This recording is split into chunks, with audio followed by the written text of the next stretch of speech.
It is telling that my Uncle Bill and my grandfather were like chalk and cheese. From what I was told, Uncle Bill left school at 8. He could barely read or write, but he was no fool.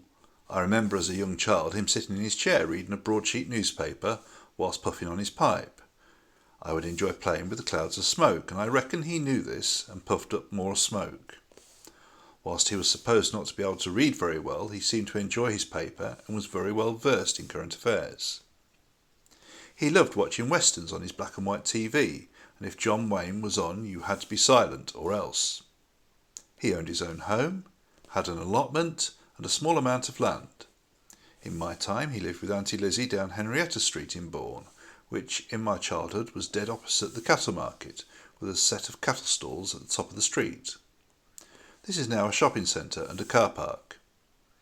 In the summer he would happily sit in his shed, putting the world to rights as a rank Tory, while smoking his pipe, shaking out his lit matches and dropping them next to a can of paraffin. In contrast was my grandfather, Frank Parish. He lived mostly in tied houses in my time, the 1970s, at the bottom of 20 Drove at Spinney Farm. The Smiths sold the farm to Stevensons, and he feared eviction and received legal notice of eviction from Smiths. But Mr. Stevenson visited him. They had gone to school together, and he assured him he would not evict him. In return, my grandfather did some work on the farm, and I remember helping him feed the bullocks.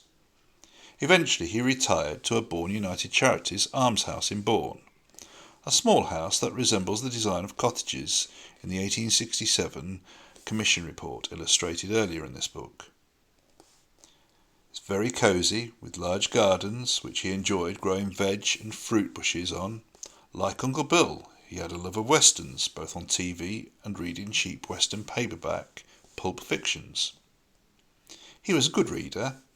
He had attended school longer than Bill and also went to Sunday school. However, he would love to argue with Uncle Bill, occasionally going back in time about traction engines versus horses, but more often the topic of dispute was politics. Frank was Labour and had a strong dislike of Marjorie Thatcher, in contrast to Uncle Bill.